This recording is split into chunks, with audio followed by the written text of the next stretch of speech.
We thought it was broken. We were just driving along and it popped out. We talked to Toyota about that. It wasn't a good look. This is not a brand new car, and Toyota knows it. It is a heavy facelift, a heavily upgraded RAV4. New look, all new suspension, new technology, new infotainment. But the bones underneath, that's pretty much unchanged. And honestly, that might not be a bad thing. And I'll tell you why in a second. But first, the elephant in the room. The price has gone up a lot, up to 11% in some cases. So, is the upgraded RAV4 worth the premium over its many cheaper rivals? Let's find out. Here's the thing about buying a car that's on its second generation of the same platform. The bugs are ironed out. Toyota's had years to sort the suspension tuning, the build quality, the reliability quirks. And the RAV4 already had one of the strongest resale values in the segment. That doesn't happen by accident. It happens because people trust the car, and that trust takes time to build. So yes, it's not all new, but for a lot of buyers, that's actually a selling point. Now, here's my one major gripe before we get to the good stuff, the engine. It's been detuned from 163 to 143 kilowatts, and that's largely to meet very strict emissions regulations, both in Europe and here in Australia. So what we've got here is essentially the carryover 2.5 litre four-cylinder petrol from the previous RAV4. There are tweaks to the hybrid systems, but yeah, it's been detuned. It's got a CVT. It's not exciting. It's adequate at best. So pricing starts from about $46,000, not including on-road costs for the GX model. And when you look at rivals like the Hyundai Tucson and several others, the Mazda CX-5, they all start from a bit under 40. So there is a big gap there now. So the high-performance RAV4 PHEV is coming in the third quarter of 2026. That's going to go above $70,000. But Toyota says they're going to sell more than 40,000 of these vehicles in 2026 alone. And they reckon in 2027, this is going to be Australia's best-selling vehicle.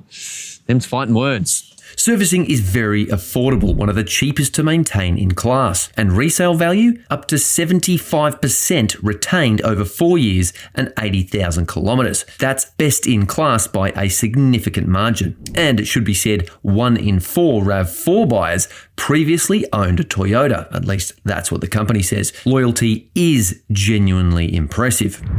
Okay, we're inside the new 2026 Toyota RAV4, and first impressions in this up-spec all-wheel drive cruiser model. It's pretty nice. I don't mind the tan leather seats, and they feel fantastic. They really are quite nice. It's good support. It doesn't feel like it's gone super upmarket. It's not premium, but it is nice. The plastics are of a good quality. The new layout is really nice. 2 wireless smartphone chargers, but there's a little issue that we came across when testing. So this actually pops out.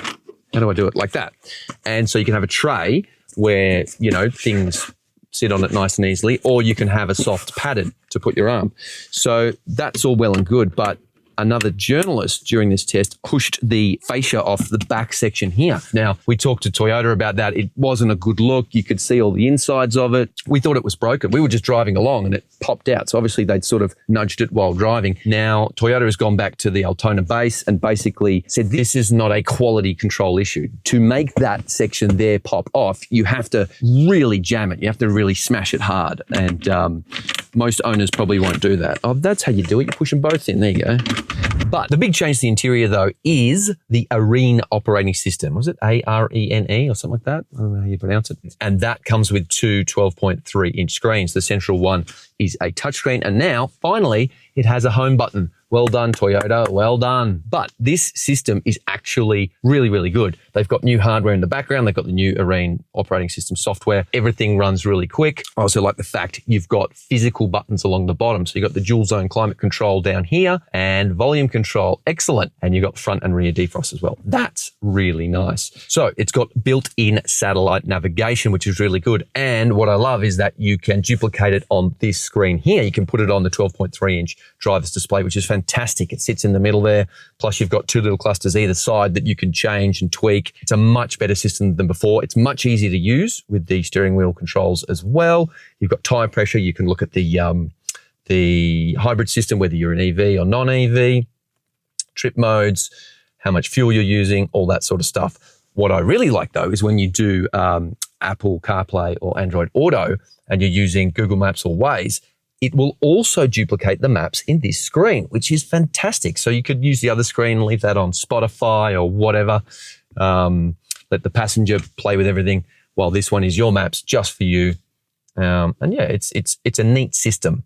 I feel like they've done a number of thoughtful things in this interior which work, and they help make the experience much more fluid. Everything works easy. You just get in and go. There's not too much to think about. Oh, it's got a head-up display as well. Not all models have this, but up-spec ones do, and that's quite good as well. So all new Toyota RAV4s come with a 5G SIM card as well. So this vehicle is always being tracked, which is good if you get stolen. Obviously, there's privacy concerns around if someone else wants to track you. But apparently Toyota has all of this data stored in Aussie servers, because previously Toyota, Hyundai, Kia faced a bit of backlash around the fact that they were selling some of the data they're accumulating from drivers to third parties for money. They're saying with this new system, it doesn't go anywhere else. There's even an option where you can turn off sending all the data off back to Toyota. So I think that's a really good move. I personally like that. And it also means I'm much more likely to use my phone and connect the Toyota connected app, whatever it's called, connected services, to the car, which has more functionality now, because that's where they often suck all the data from and sell it off to the highest bidder. So what you can do with your phone now is use it as a digital key. So you don't need a key whatsoever. You just need your phone. You can even use your smartwatch. Come up to the car, open the door. It supports NFC and wideband. So yeah, it's really handy. So you can just put your phone in your pocket, jump in the car, no keys, hit start, and away you go. And you can share that digital key as well. So there's a lot of benefits to that. Plus, there's a bunch of remote monitoring and functionality with the app. So you can open the sunroof from miles away, preheat the car, all that sort of stuff. So this is the first Toyota that's had this sort of stuff, especially the digital key, and it's a good thing. But the flip side, the other argument is that, other vehicles have had this for yonks. But at the end of the day, there are, Toyota buyers are super loyal. So the fact that some people will never buy anything other than the Toyota for resale or reliability or whatever they value, these little features now they're starting to put in are going to really, they're going to be excited by them, and they do work and they're useful. All these features are going to roll out to pretty much the entire Toyota range in due course as well. This is the first Toyota with this new Arene setup with lots of connectivity and remote functionality, and it's a really good setup. They've done a good job with the operating system, and it's far less complex than many of the new Challenger brands. So I think maybe more mature drivers will appreciate this more than a very complex, hard to learn system.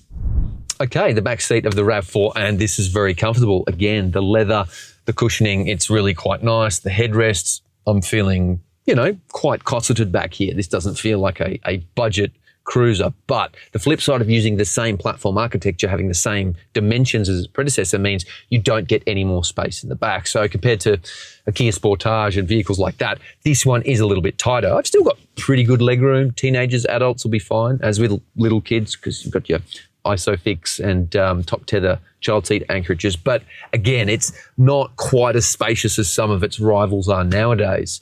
Amenity though, very good. Fold-down armrest with cup holders. You've even got heated outboard seats, plus USB-C ports, twin air vents, reasonable amount of storage back here, door pockets, and my favourite, anti-pinch. Okay, we've got where is it? We've got a power-operated boot in this cruiser version. I think the entry-level models may not get power-operated. And the interior space, I'm going to stand under here because guess what? It's raining again. The weather here in Tassie is very changeable very quickly. The space you get back here is roughly unchanged from its predecessor. It's about 550 litres, something like that, which is still quite good. Amenities, relatively good. You've got tie-down points, one LED light. Be good if there was two. None up here. A 12-volt socket. And there's a couple of neat little features though. Under here, you've got the cargo cover, which can slot in here, which is great. Means you don't have to store it inside like some vehicles, like Santa Fe, things like that. Temporary spare wheel, I think the entry-level models might have a full size, but that's better than nothing. And this is really cool too. You can pull this out, flip it over, and you've still got a little pull tag there, and put wet stuff on here, whether it's, you know, wetsuit, muddy boots, whatever. Not a bad little idea. And Toyota is also saying that the seats fold a little bit flatter now. So push that down, and so that should give you a bit more space when you want to load larger objects.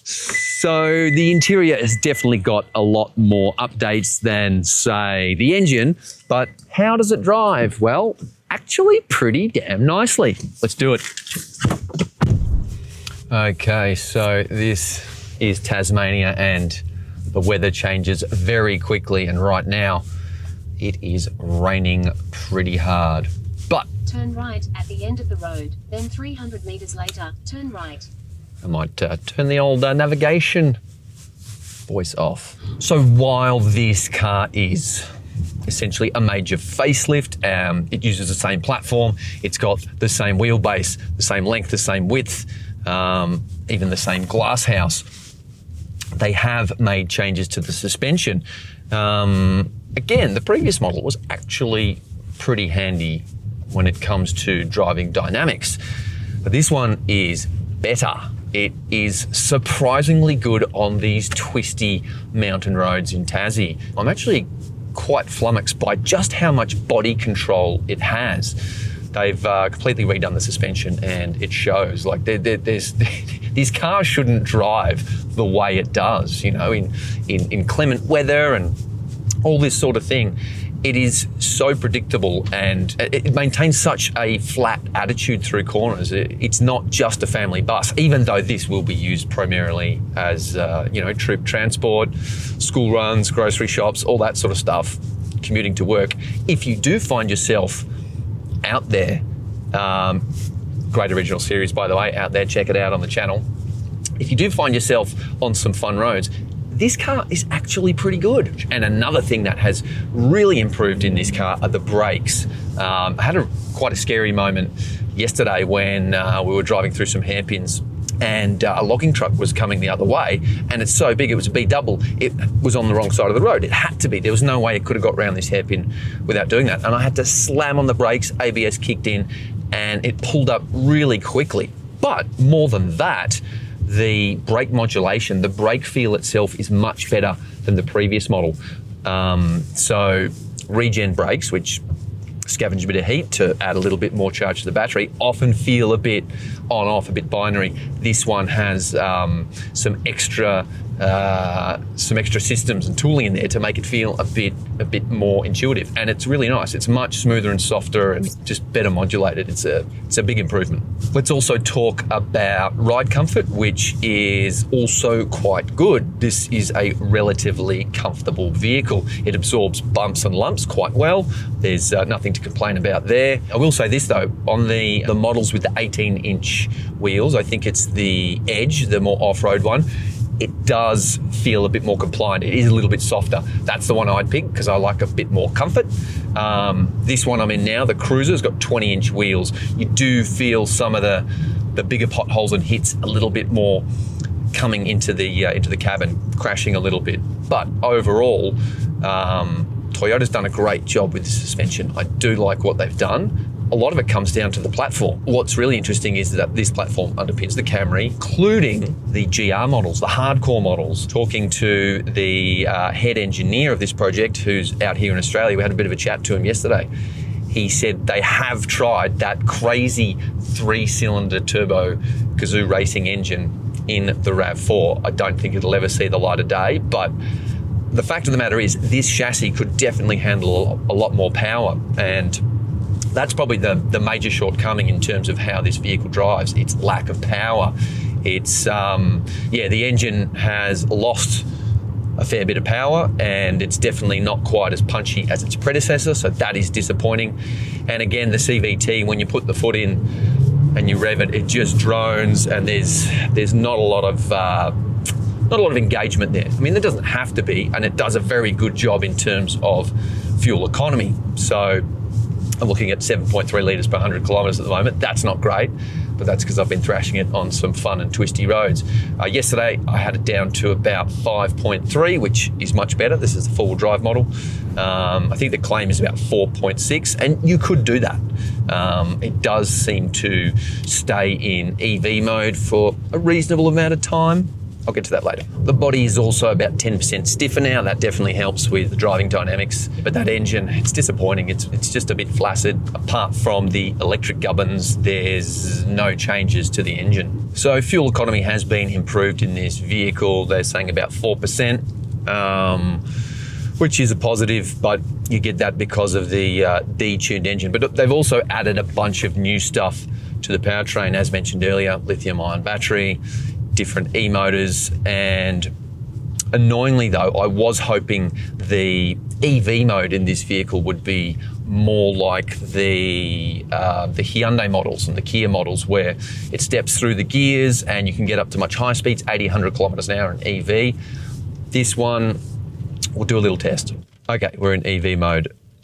I'm driving off from standstill and 15, 20 Ks an hour. Okay, still in EV mode. This isn't too bad. Previous models would kick out of EV mode really quickly and it was annoying. Okay, I'm up to 40 Ks an hour. This is pretty good. 50. All right, I take that back. This is a lot better than its predecessor in terms of staying in EV mode, and that is going to save you a lot of fuel. They've tweaked the software. Okay, it just popped out at about 58 kilometers an hour. I am going downhill though. EV mode unavailable.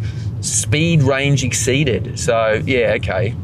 60 is the max speed you can do in EV mode. That's a bit of a shame. I do feel like I saw it flick into EV mode briefly on the freeway earlier, but that could be me just imagining things. So one of the things the new RAV4 does quite well is implement all of its safety technology. So most models have adaptive cruise control, lane keep assist, all of that, and they work pretty well. On the freeway with, solid painted lines, it tracks quite well. It can't do really tight corners, but few cars can. Interestingly, however, there is a little known mode in this vehicle, and it's going to be a little bit controversial. So according to Futonagane-san, the lead engineer for this project, and I believe he also headed up the Camry, this is the only Toyota and possibly the only car in the world that has a slipstream mode. Now, if you don't know what slipstreaming is, it's when cyclists will know this, you get in close behind another vehicle that's breaking through the wind for you, and you get into a little bubble, and it can suck you along, and it can make it a lot easier to motivate. So in a car's, in the sense of a car, it basically will improve fuel efficiency. And with everyone talking about saving fuel at the moment and the war in Iran, this is a mode that Toyota included in this car. And here's how it works. You've got to have it in eco mode. So we'll put the drive mode into eco. You've got to have, you've got to have cruise control on. So we'll bang that on. And then when you get up close behind a large vehicle, a bus or a truck, it scores you, it gamifies things, it tells you how well you're doing. So the best we got behind another RAV4 was 2 out of 4. There's a little leaf that pops up, it's quite interesting. Apparently you can get 4 out of 4, that's the maximum. And I'm a little bit loath to try it though, because it feels like you do need to get fairly close to another car to do it. And here's the other thing, like, what if a cop pulls you over for tailgating and they're going to go, what are you doing? And you go, oh, I'm just doing what my car said to help me save fuel. I don't know how law enforcement would view that, but look, I love the idea. I think it's a really cool thing to use physics to help reduce your fuel bill, but it could be viewed as a bit risky by some. In terms of the other advanced driver assistance systems, the driver monitoring system, there's a little infrared thing there. It's actually not too annoying. When it does beep and bleep, it's not too loud.